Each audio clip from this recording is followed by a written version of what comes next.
Selamat siang, Bapak-Bapak, Ibu-Ibu sekalian. Selamat siang. Jadi hari ini saya akan mengadakan Zoom meeting dengan Ibu Vivian, Ibu dari PT Bank Rakyat Indonesia Persero. Pada hari ini beliau akan memaparkan kinerja saham BRI. Jadi nanti kalau Bapak-Bapak, Ibu-Ibu ingin nanti ada sesi jawab tanya, nanti Ibu Vivian akan memberikan jawaban. Jadi untuk pada hari ini dari Bina Arta Sekuritas, saya Andi Rinaldi, Institusi Division, ada Pak Dias, Direktur Equity dan Institusi, ada Ibu Lingga, Fundamental Research yang mengcover sektor keuangan, lalu Pak Ivan Rusanova. Jadi nanti kami akan berikan slot waktu kepada Ibu Vivian yang lebih dahulu akan coba memaparkan kinerja saham BRI. Waktu sudah menunjukkan 1:30 lewat ya Ibu Vivian ya sekarang. Oke, kalau gitu silakan Ibu Vivian untuk menghemat waktu. Silakan Ibu.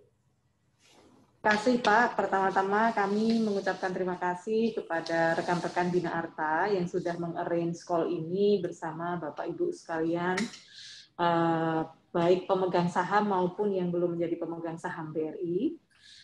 Siang ini mungkin kami akan menyampaikan dulu Pak, brief gitu ya, kinerja BRI per Juni 2021 yang Jumat kemarin memang sudah kami publikasikan. Memang kalau sama-sama kita lihat Pak, bersama-sama bahwa kita itu sudah beradaptasi dengan kondisi pandemi COVID-19 itu sudah lebih dari 1 tahun. Sehingga kurang lebih sebenarnya kalau kita bicara sampai dengan Q2 2021 gitu Pak, sebagaimana kemarin telah dipublikasikan oleh BPS, GDP growth di Indonesia itu tumbuh positif 7,07% per Q2 2021. Ini tentunya lebih baik dibandingkan periode-periode sebelumnya. Tetapi kita juga memahami bahwa memang GDP growth yang kita rilis kemarin itu memang belum mengkonten impact dari second wave COVID-19 yang memang baru dimulai di awal Juli. Hal positif yang lain yang kita percaya bahwa akan membawa pertumbuhan ekonomi kembali gitu ya ke track-nya seperti sebelumnya itu karena memang pemerintah secara proaktif itu mengeluarkan berbagai kebijakan seperti implementasi PPKM yang kalau sama-sama kita ketahui meskipun diperpanjang tetapi mungkin lebih ada relaksasinya, tentunya itu juga berita baik sebenarnya terutama bagi para pelaku industri. Kemudian juga akselerasi program vaksin dan juga peningkatan dari anggaran program pemulihan ekonomi nasional atau PEN. Hal-hal inilah sebenarnya yang kami percaya nanti ke depan akan membawa trajektori pertumbuhan ekonomi Indonesia yang sebenarnya sudah menunjukkan pemulihan sampai dengan Q2 ini. Setelah kita percaya bahwa nanti di akhir tahun gitu ya, kita berharap bahwa pertumbuhan ekonomi tentunya sudah berada di teritori positif. Nah, sejalan dengan pemulihan ekonomi, sebenarnya industri perbankan pun juga on track pertumbuhannya, Pak. Jadi loan per Q2 industri gitu ya. Kalau kita lihat di sini, ini per Mei, tapi per Juni itu sebenarnya loan growth industri itu sudah positif. Tetapi tadi kembali memang ini belum mengkonten impact dari second wave. Nah, masuk ke strategi, masuk ke performance dari BRI per Juni kemarin. Total aset BRI Bank Only itu saat ini di 1.411 triliun rupiah atau tumbuh 7,8% year on year. Nah, kalau kita lihat di sini Pak, pertumbuhannya adalah 7% year on year. Kemudian untuk kredit sampai dengan Q2 2021 Bapak Ibu, itu total kredit kita adalah 912 triliun rupiah atau tumbuh 5% year on year.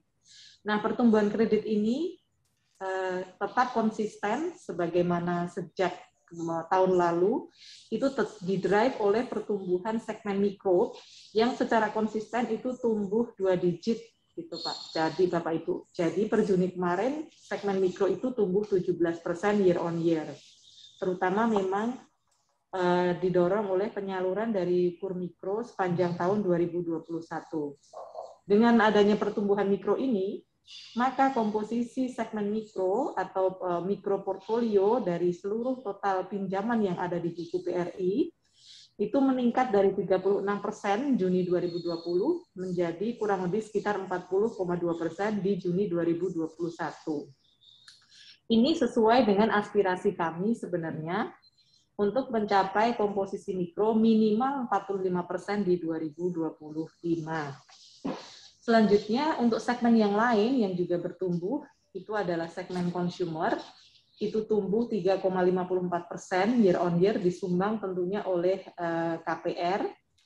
Dan mungkin perlu kami sampaikan bahwa sejak tahun ini, untuk kredit kendaraan bermotor BRI, itu sudah kami pindahkan pengelolaannya itu ke BRI Finance.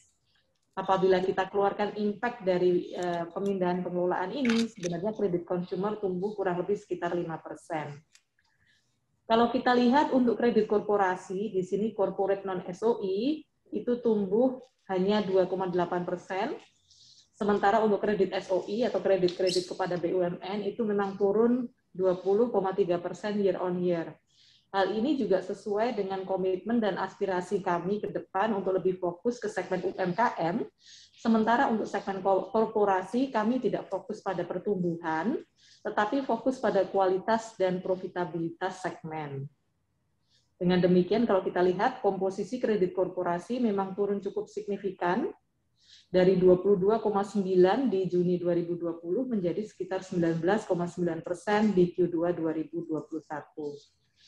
Untuk dana pihak ketiga, itu tumbuh 6,5% year on year Bapak dan Ibu, disumbang dari pertumbuhan dana murah yang terdiri dari giro dan tabungan, itu mampu tumbuh 13% year on year. Terutama memang pertumbuhan yang signifikan itu berasal dari tabungan. Hal ini membantu BRI sehingga pencapaian komposisi dana murahnya itu meningkat dari 56,6% Juni 2020 menjadi 60,1% di Juni 2021. Dengan pertumbuhan dana pihak ketiga ini cukup agresif, meskipun masih di bawah industri, rasio loan to deposit ratio atau LDR, likuiditas itu terjaga cukup aman di kisaran 84%. Selanjutnya kalau kita berbicara mengenai profitabilitas, maka kita akan masuk ke laba rugi BRI per Juni 2021. Kalau kita lihat di sini pertumbuhan upper line kami atau net interest income itu tumbuh signifikan, kurang lebih tumbuh sekitar 34%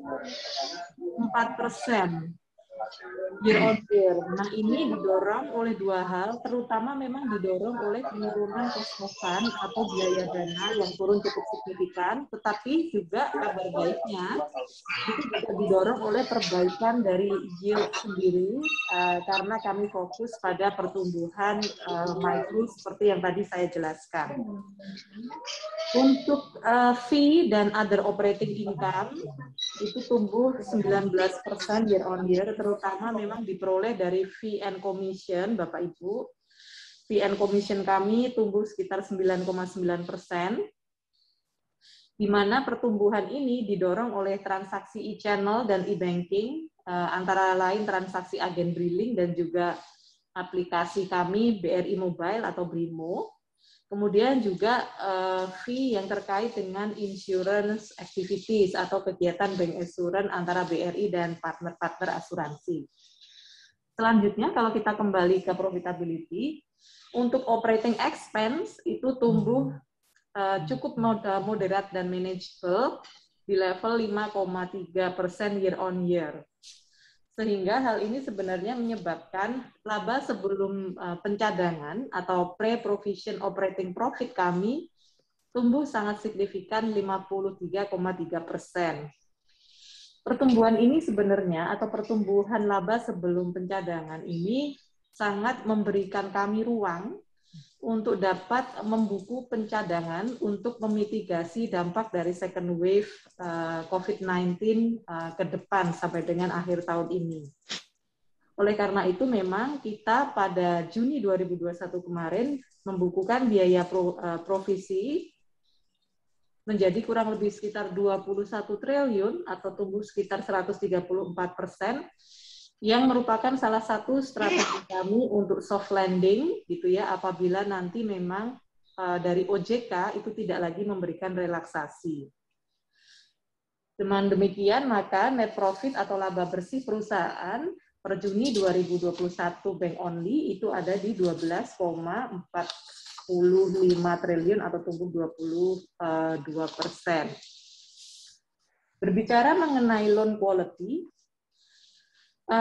untuk NPL memang kita melihat ada sedikit peningkatan dari 3,12% menuju 3,27%. Hal ini disebabkan terutama oleh segmen korporasi, terutama beberapa debitur itu di tekstil maupun di transportation infrastructure gitu ya. Tetapi memang rata-rata sudah kita siapkan pencadangannya dengan baik.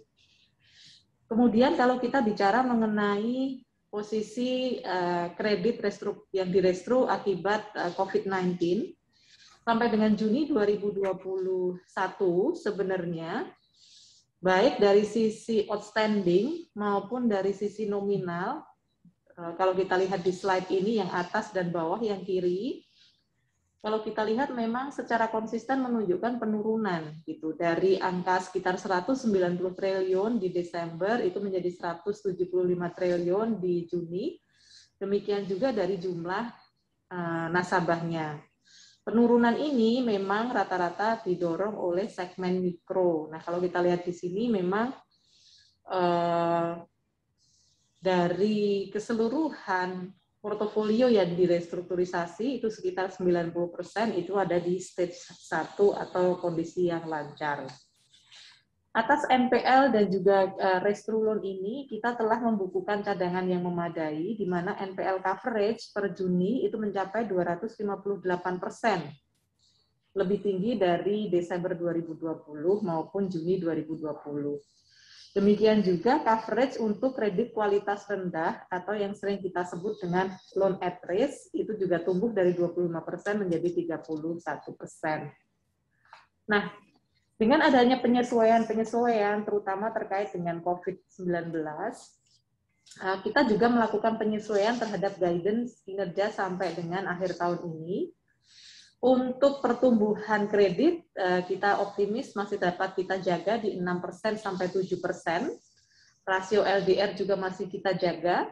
Net interest margin, semula kita guide di angka 6,3%, ini kita sesuaikan untuk lebih mencerminkan keberhasilan upaya penurunan cost of fund, sehingga dari 6,3 naik menjadi 6,7%. Untuk fee income juga sama. Untuk operating expense sedikit kita naikkan menjadi 8 sampai 10% gitu ya. Ini sebabnya memang ada beberapa biaya yang kita persiapkan terkait dengan penanggulangan efek dari COVID-19 dari sisi pekerja dan keluarganya. Ini kita juga siapkan karena memang salah satu komitmen kita adalah people first. Sehingga kita harus menjamin bahwa pekerja dan seluruh keluarganya sehat di masa pandemi ini. Yang terakhir NPL, dengan memperhatikan pergerakan NPL terutama di korporasi, maka kita sedikit menyesuaikan NPL ke level 3,3% sampai 3,5%. Dan secara otomatis kredit cost-nya pun juga mengalami penyesuaian ke 3,5% sampai dengan 3,7%. Bapak Ibu sekalian, sebelum mengakhiri paparan singkat ini, ke depan kami sekali lagi mereiterate bahwa kami berkomitmen untuk tumbuh di segmen UMKM, terutama di segmen mikro dan ultramikro, sebagai sumber pertumbuhan baru buat BRI dalam 5 tahun ke depan untuk mencapai aspirasi minimal 45% composition di 2025. BRI juga memperkuat pencadangan, gitu ya, strengthen our resilience, terutama untuk memitigasi dampak dari COVID-19 second wave. Kurang lebih demikian Bapak dan Ibu, paparan singkat dari kami. Waktu kami kembalikan ke teman-teman. Terima kasih. Ya. Baik, terima kasih Ibu Vivian, Bapak-bapak saya, Ibu-ibu. Dari paparan dari Ibu Vivian tadi, mungkin ada pertanyaan yang mungkin akan disampaikan ke Ibu Vivian. Saya berikan waktu, sisi tanya jawab langsung. Apa kabar Pak Yudi? Silakan Pak Yudi, silakan Pak Yudi. Mohon izin Pak, ada mungkin 2 atau 3 pertanyaan ya Pak ya. Yang pertama ini silakan. Terkait dengan PPKM sekarang nih ya, apakah ke depan tuh kemungkinan ada potensi dari provision gitu Bu ya, karena kan potensi kredit macet juga mungkin akan bertambah. Itu yang pertama. Lalu yang kedua terkait dengan relaksasi. Adakah relaksasi dari regulator itu selesai, jadi perpanjang, apakah ada kemungkinan Bu NPL-nya akan meningkat karena akan ada juga beberapa nasabah yang memang pada akhirnya tidak sanggup untuk mengikuti sehingga berpotensi menjadi bad debt lah ya, NPL-nya meningkat. Lalu yang ketiga, ini kan BRI sekarang fokus ke UMKM ya, bukan ke ultra mikro gitu ya. Nah, bagaimana Bu pandangan Ibu dengan kaitannya dengan maraknya sekarang digital banking gitu Bu ya, yang apa? Lagi marak sekarang mungkin. Itu mungkin Bu pertanyaan dari saya. Terima kasih. Terima kasih atas pertanyaannya Pak Yudi. Mungkin kalau boleh supaya suaranya jernih, mohon yang lain dapat di-mute dulu. Mohon maaf Bapak Ibu, barangkali ada yang belum di-mute. Baik Pak Yudi, yang pertama mengenai PPKM. Jadi Pak Yudi, memang kita sama-sama, kami di sini gitu ya, dan saya percaya juga dengan perbankan yang lain, bahwa efek dari PPKM yang dimulai di awal Juli kemarin, itu akan kita lihat terutama di financial result di kuartal 3 2021, Pak. Itu apalagi kita sama-sama tahu bahwa ini PPKM diperpanjang. Nah, terkait dengan provision dan NPL, karena dua hal ini sangat terkait, Pak, dalam revisi guideline yang tadi kita sampaikan, gitu ya Pak, kita memang sudah mengantisipasi hal tersebut. Di mana untuk NPL, betul Pak Yudi, dari 3% kita estimasikan sampai dengan akhir tahun, posisi NPL kami itu di 3,3 sampai 3,5%. Nah, ini terutama untuk mengantisipasi debitur-debitur berasal dari segmen korporasi dan juga segmen small. Nah, ini memang sudah kami hitung, kami simulasikan, kemungkinan besar akan ada di level ini. Kemudian untuk provision, Pak, kita bisa proxy dari sini credit cost. Untuk credit cost pun di sini sudah kita sesuaikan, itu akan naik ke level 3,5% sampai 3,7%. Nah, ke depan tentunya masih akan ada tambahan biaya provisi, Pak, karena kita guideline-nya naik dari 3,1 menjadi 3,5 sampai 3,7. Hanya kita berharap bahwa bulan Juni ini kredit cost kita sudah paling tinggi, Pak. Jadi ke depan itu sudah, kalau bulan ini kan bulan Juni, itu kredit cost di hari itu 4,12%. Nah, ini kita harapan kita ke depan itu bisa kita turunkan ke level 3,5 sampai 3,7%. Nah, ini memang kami lakukan sebagai salah satu upaya strategi tadi Pak, soft landing apabila memang relaksasi OJK itu tidak diperpanjang. Jadi memang saat ini belum ada kejelasan, tetapi kami secara konservatif mengasumsikan bahwa peraturan OJK tersebut tidak akan diperpanjang, sehingga sekarang kita sudah mulai menggeser untuk kredit-kredit yang memang tidak menunjukkan perbaikan setelah dilakukan restrukturisasi. Itu untuk menjawab pertanyaan yang pertama dan kedua, Pak Yudi. Untuk pertanyaan yang ketiga, memang BRI masih fokus ke UMKM dan bagaimana menghadapi dengan maraknya digital bank. Yang pertama, Pak Yudi, kalau kita berbicara mengenai segmen UMKM, saat ini memang marketnya itu masih sangat besar.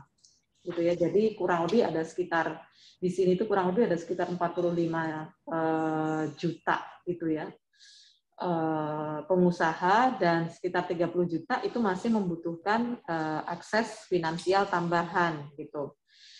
Nah, para pengusaha UMKM ini ada di tidak hanya di kota gitu ya, tetapi juga ada di pedesaan. Jadi ada di urban, ada di rural area. Nah, untuk digital bank memang kita lihat dengan marak akhir-akhir ini akan menyasar segmen market yang sebenarnya sudah relatively digital savvy, Pak. Sudah nyaman dengan menggunakan smartphone untuk melakukan transaksi finansial. Dan ini terutama akan menyasar segmen-segmen yang ada di kota, terutama yang mungkin usianya relatif muda. Sementara pengusaha UMKM ini luas sekali, termasuk tadi yang kita sampaikan ada di pedesaan, gitu.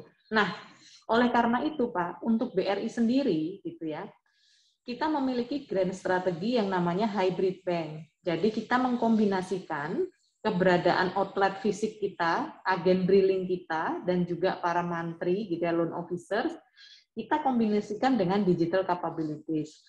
Kenapa demikian, Pak? Kita memahami bahwa sebagian besar nasabah BRI dan calon nasabah BRI itu akan lebih memanfaatkan channel yang kanan. Karena rata-rata dari mereka berdasarkan hasil research kita tahun kemarin, memang masih belum terlalu nyaman menggunakan smartphone gitu ya untuk melakukan transaksi finansial. Mereka lebih menyukai transaksi dengan menggunakan cash, dan mereka lebih menyukai berhubungan dengan agent banking dibandingkan dengan digital lending atau saving. Nah, ini memang salah satu peran yang menjadi apa ya? Saya bilang sih first mover advantage untuk BRI gitu ya. Karena kita sudah punya infrastruktur yang sangat luas di seluruh Indonesia yang tinggal kita optimalkan untuk melakukan penetrasi kepada masyarakat yang di daerah pedesaan, termasuk mengassist mereka supaya lebih digital savvy ke depan.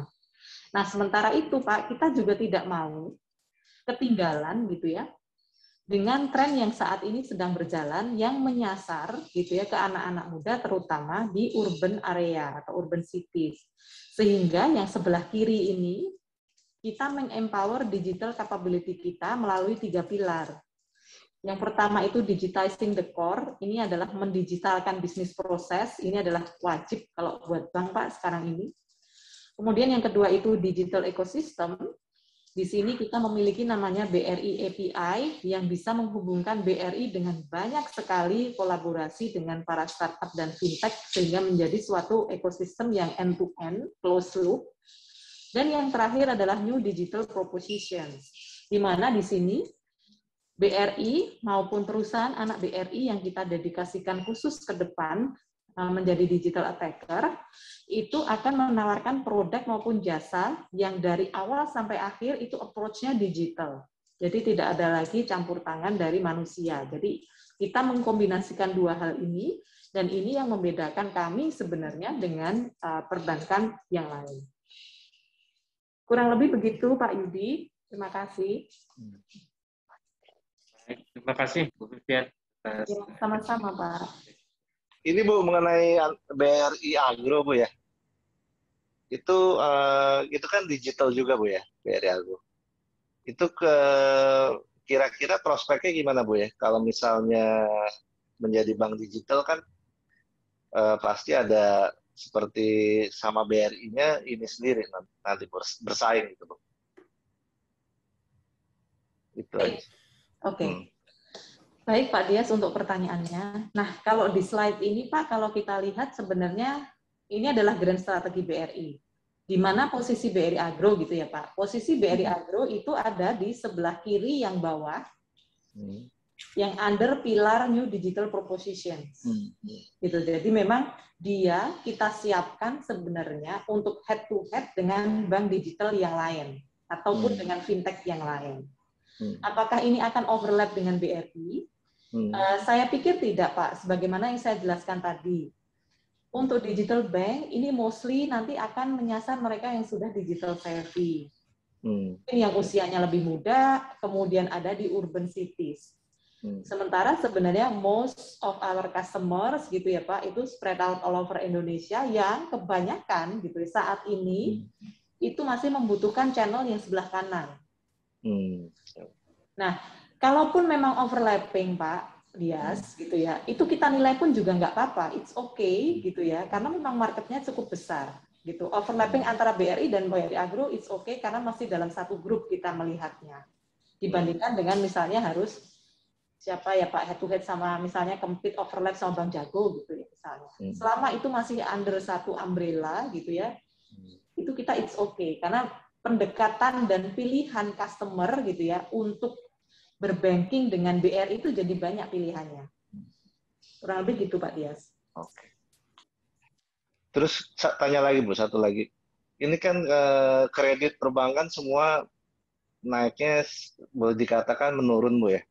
Terus ke depannya ini kan mungkin karena pandemi ini mungkin bank nggak bisa lagi menyalurkan kreditnya, apalagi bank sendiri kan banyak membeli surat berharganya pemerintah Bu ya.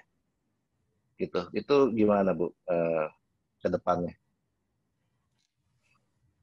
Mungkin kalau tadi memang ada beberapa bank yang akhirnya gini kan Pak Dias, daripada dipaksa menyalurkan pinjaman dengan kondisi yang kurang favorable gitu ya, resikonya lebih tinggi gitu ya, ya lebih baik dia taruh di surat berharga. Nah ini juga ada nih salah satu bank swasta yang memang strateginya seperti itu. Nah kebetulan untuk BRI sendiri Pak, sebenarnya memang ya tadi saya setuju dengan Pak Dias bahwa mau nggak mau loan growth itu akan melambat, gitu ya. Karena kita juga tidak mau istilahnya terlalu agresif menyalurkan pinjaman dalam kondisi yang tidak favorable. Nah, dari mana sumber pertumbuhan 5%-nya BRI itu Pak Dias? Sumber tumbuhnya itu kan dari mikro, yang tumbuh 17%. Mikro ini tumbuhnya dari mana? Mikro ini tumbuhnya dari KUR. Kenapa dari KUR? Karena kita lihat begini Pak Dias, KUR ini buat BRI, ini kan interest rate-nya disubsidi oleh pemerintah. Dengan apa ya kondisi yang environment yang kurang baik ini gitu ya, kita melihat bahwa menyalurkan kredit ke skim semacam KUR gitu ya, itu lebih aman.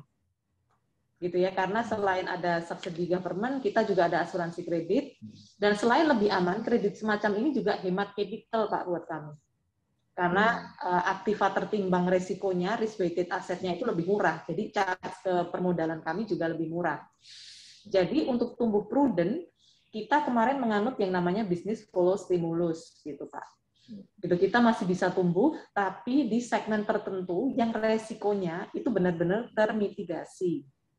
Nah ini Pak yang kemarin menjadi source of growth kami. Nah ini memang kita agak ini ya Pak, memang kalau beberapa bank, terutama bank swasta gitu ya, memang memilih mungkin jalan yang lebih aman gitu ya dengan menaruh di surat berharga, dan itu pun juga tidak salah gitu.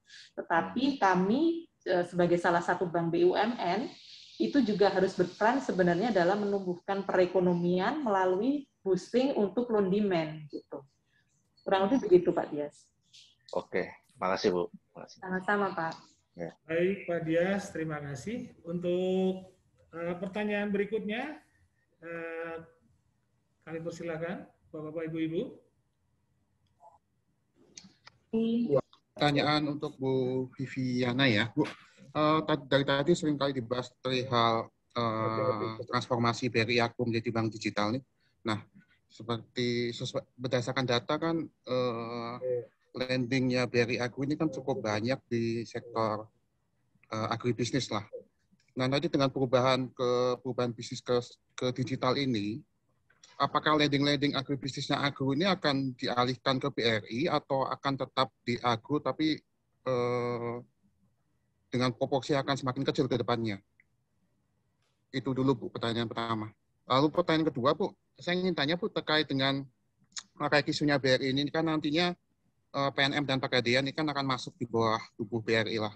Nah, kedepannya apakah ada rencana untuk melakukan pelepasan sampah di kedua perusahaan ini, Bu? Perihal terkait dengan pegadaian ini kan sudah lama sekali kita dengar adanya rencana IPO, tapi kan terus-terusan tertunda. Nantinya apakah ketika sudah dibawa BRI, langkah IPO pegadaian ini akan dilanjutkan?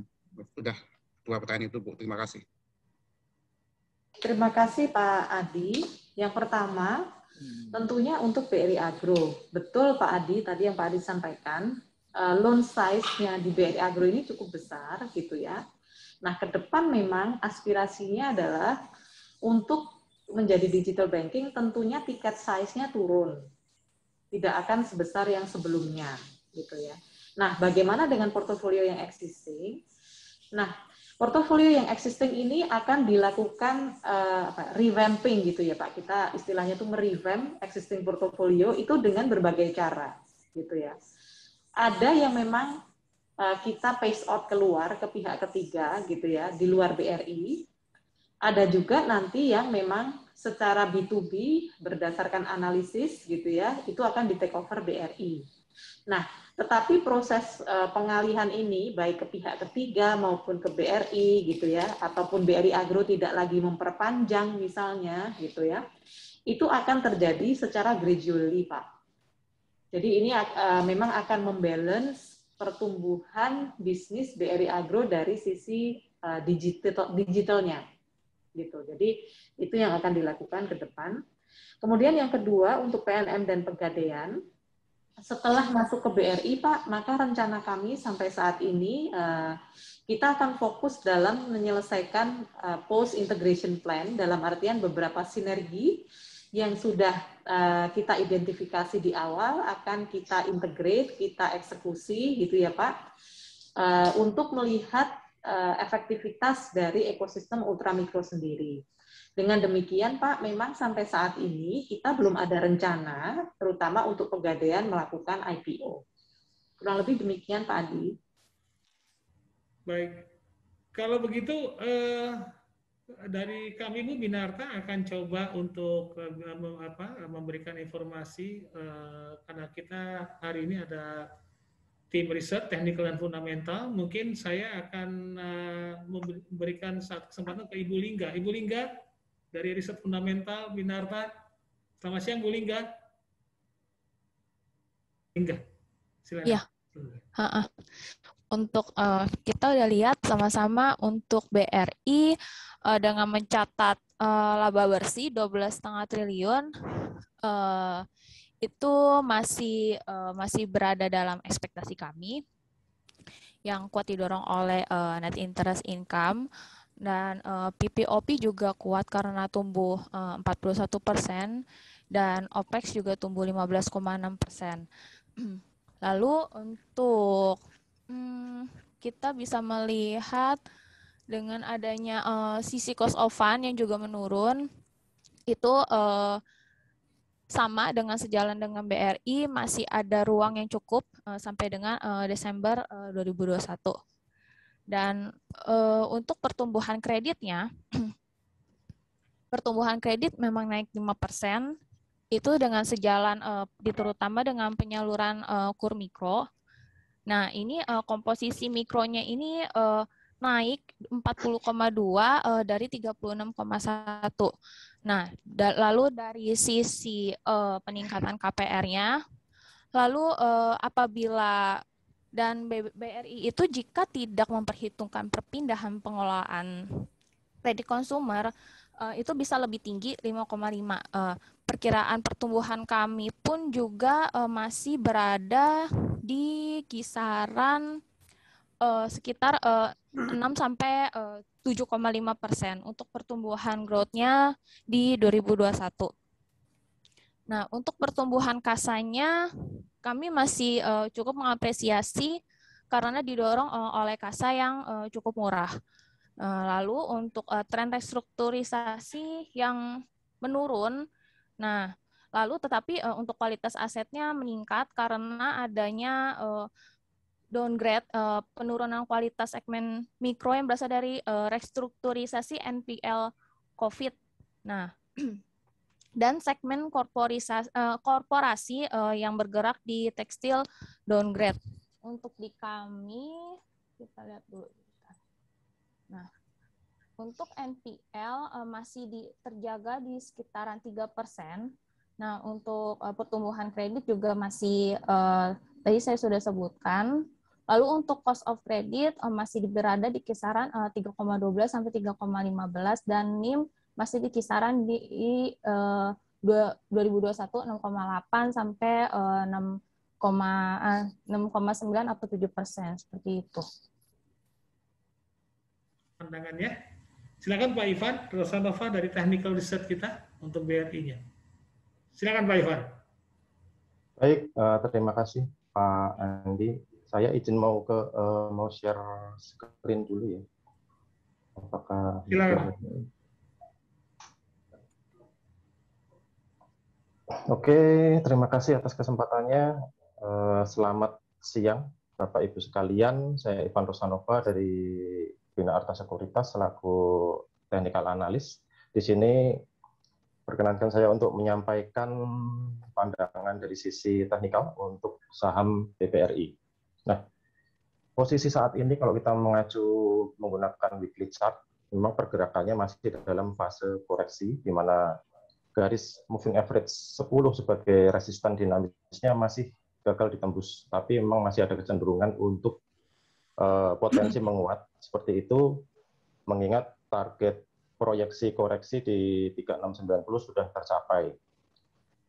Dan selama level 3690 ini menjadi suatu support yang kuat, artinya tidak ditembus lagi ke bawah, saya perkirakan memang target penguatan idealnya akan mencapai ke sekitar level 4330 untuk jangka waktu mungkin sekitar 1-3 bulan ini untuk rentang waktunya. Kemudian setelah itu ketika kenaikan ini tidak terlalu agresif, artinya nanti masih ada potensi koreksi, karena kalau kita masuk ke grafik weekly chart ini, posisi sebelumnya sudah close di bawah Fibonacci retracement 0,382 seperti itu, yang mengindikasikan bahwa koreksi ini sudah valid, artinya ada potensi untuk mencapai target koreksi berikutnya, yaitu Fibonacci retracement 0,5 di level 3560, sehingga untuk jangka pendek menguat, kecenderungannya adalah untuk menguji resisten di 4330 sebelum terjadi koreksi. Akan tetapi ketika kondisinya akan lebih baik, maka proyeksi kenaikannya bisa menguji lagi level 4950. Terlebih jika dapat menguat, ini melewati level resisten di 4470, seperti itu.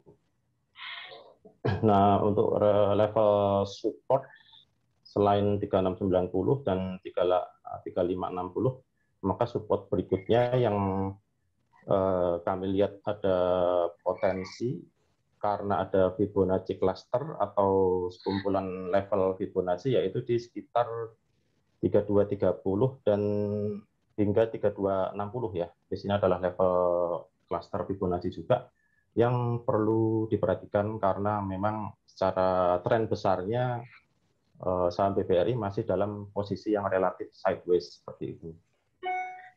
Mungkin kalau dari sisi teknikalnya yang bisa sampaikan itu Pak Andi. Baik. Barangkali ada yang mau ditanyakan mungkin dari Bapak Ibu sekalian. Baik, silakan Bapak-Bapak Ibu-Ibu, kalau ingin ada pertanyaan secara teknikal, Pak Ivan Rosanova akan bisa menjelaskan. Silakan, waktunya saya berikan kepada Bapak-Bapak Ibu sekalian. Makasih Pak. Baik. Saya mau tanya mungkin ke Pak Ivan atau ke Ibu Lingga ya. Ibu Lingga ya. Terkait dengan reg isu BRI, kalau saya baca kan nilainya sungguh fantastis ya, 92 triliun ya. Ya Pak Ivan ya. Nah, pertanyaan saya, apakah mungkin terserap pasar nanti itu? Sedangkan Bukalapak aja kemarin cuma 20 triliunan kalau nggak salah. Dan kemudian harga menjelang reg isu ini, apakah terkait dengan analisa teknikal ini udah diperhitungkan apa belum? Biasanya kan mau reg isu ini biasanya turun ya Pak Ivan ya. Dan kemudian support yang akan dicapai setelah reg isu di titik berapa? Apakah ini juga sudah diperhitungkan? Barangkali dan kemudian juga untuk Ibu Lingga, secara fundamental dengan masuknya Pegadaian dan PNM ini nilainya positif atau gimana, Bu? Makasih, Bu. Oke, dari saya dulu ya. Silakan, Bu Lingga, silakan. Untuk right issue itu kan sudah ada di berita ya. Untuk jadwalnya kan 95,92 triliun. Itu dengan kalau kita dihitung-hitungin kalau dengan jumlah lembar saham yang sampai 28 miliar ya itu sekitar 3.345 seperti itu. Masih jatuhnya sih untuk valuasi untuk BRI sendiri jadinya cukup murah untuk based on valuation-nya gitu. Dan emang kalau untuk secara market pada umumnya sih kita melihatnya pasti akan secara market pasti akan terkoreksi dulu, baru karena jika memang BRI ini benar menggunakan dananya dengan sesuai yang direncanakan, itu akan merupakan sentimen positif sih. Itu dari view dari saya. Baik. Makasih Bu Lingga. Oke, Pak Ivan mungkin menyambung Pak Mirzani dari sisi teknikal gimana Pak Ivan? Silakan. Ya, baik Pak. Kalau dari sisi teknikal memang yang saya sampaikan ini adalah skenario best case-nya, artinya adalah skenario terbaiknya seperti itu Pak. Akan tetapi memang apabila ternyata koreksi terjadi lagi berkelanjutan seperti itu secara lebih agresif turun ke bawah level 3.700, maka justru targetnya diperkirakan akan menguji kembali level support yang di 3230 ini Pak, seperti itu. Artinya level yang perlu diperhatikan untuk menjaga tren ini agar bisa berbalik reversal menjadi menguat itu adalah level 3.700. Kalau level ini jebol maka target berikutnya adalah di 3560 yang terdekat. Kemudian selanjutnya adalah 3230 di mana memang untuk target koreksi idealnya memang akan mencapai ke kisaran level Fibonacci retracement 0,618. Dan hal ini di BBRI memang ada di level 3230 seperti itu. Jadi ke 3230 Pak ya, pengaruh rek isu nanti. Iya, kalau ternyata koreksi, maka bisa diperhatikan level untuk area beli di sekitar 3230 untuk akumulasinya, Pak. Perkiraan harga rek isu berapa, Pak ya? Harga teoritis. Kalau perkiraan mungkin dari Bu Lingga ada informasi. Tadi perkiraannya sekitar 3.305 per lembar jadwalnya. Sekitar itu ya. Kalau kita lihat perhitungan dari 95T dibagi jumlah lembar sahamnya, itu sekitar 3.300 gitu. Berarti kemudian 230 itu tercapai kayaknya Bu ya? Iya, bisa jadi karena biasanya kan market kan pasti lebih euforia gitu kan. Bisa ada kemungkinan nyentuh level ke situ, bisa aja terjadi gitu. Iya, ada kecenderungan untuk terkoreksi ke level 3230, artinya sedikit di bawah ini ya harga red issue seperti itu. Memang masih inline lah dengan ininya. Tapi jika kalau misalkan sampai ke 3.200 menurut emang based on valuation itu BRI ya cukup murah gitu. Dan bisa jadi potensi untuk yang menarik bagi market untuk mengoleksi itu. Jadi bagus kita nunggu ya. Iya, benar. Iya. Oke, makasih Pak Ivan dan Ibu Lingga. Ya, sama-sama Pak. Silakan Pak Ansori, silakan. Oke, baik, makasih teman-teman Bina Harta. Saya ingin dapat gambaran dari Pak Ivan ya, secara teknik sama Pak Lingga juga ya. Kalau untuk saham ini kan kita perlu mengetahui kira-kira penggerak saham BRI ini siapa. Jadi kalau jumlah saham yang sudah beredar saat ini, itu berapa banyak yang sudah terserap oleh pasar. Nah, terserap oleh pasar sendiri kan dibagi dua. Terserap oleh asing, terserap oleh lokal. Nah, kalau ada datanya mungkin bisa disampaikan asing nyerapnya berapa, lokal berapa. Sehingga kita bisa mengetahui nanti sebenarnya penggerak saham BRI ini siapa. Terlepas dari analisis fundamental yang sudah sangat bagus disampaikan oleh Pak Ayu tadi. Tapi kalau untuk saat ini kan fundamental nggak ngaruh terhadap harga saham. Kalau mau naik ya naik saja, kalau mau turun ya turun saja. Fundamental kan sudah tidak terlalu memegang peranan untuk akhir-akhir ini. Mungkin bisa digambarkan, Pak. Baik, silakan mungkin Pak Ivan atau Bu Lingga. Oke, mohon maaf kalau saya mungkin belum mengambil data atau meriset dari sisi penyerapan sahamnya. Kalau dari Bu Lingga mungkin ada informasi, boleh silakan. Mungkin Bu Lingga bisa di...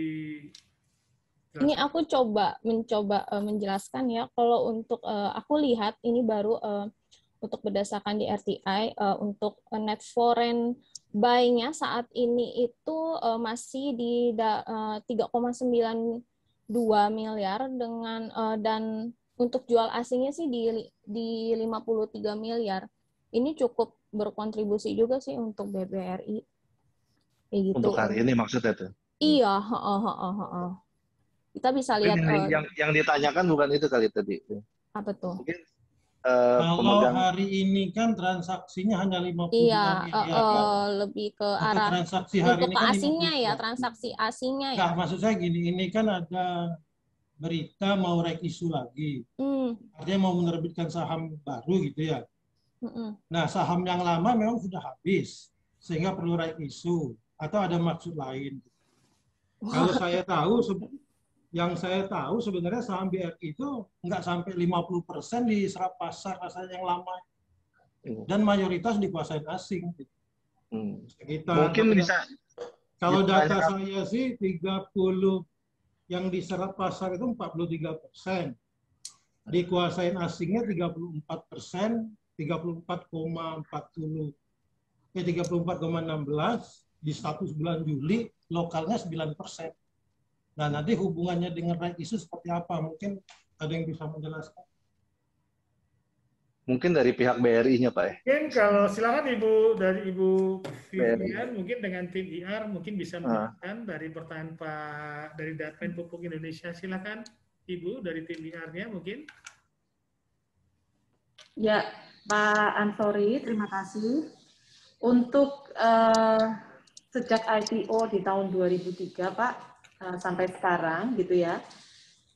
Saat ini kita tuh yang bersaham yang beredar itu di sekitar 123 miliar. Nah, dari situ itu memang 56,75% itu dimiliki oleh pemerintah. Sisanya sekitar 43,25% berarti ya, itu dimiliki oleh publik. Nah, dari publik ini tadi Bapak betul 80% itu memang dimiliki oleh institusi dari luar, Pak. Sisanya itu dimiliki oleh institusi lokal ataupun pemegang saham retail. Kurang lebih begitu, Pak Ansori. Baik, Pak Ansori. Oke, makasih. Memang begitu ya. Ya, baik Pak Ansori. Jadi kan kalau kita kan pengen, karena kita bicara saham, maksudnya kalau hari ini kan kita akan mendeteksi nanti penggeraknya siapa. Kalau pemerintah kan nggak bisa diharap untuk menggerakkan harga saham.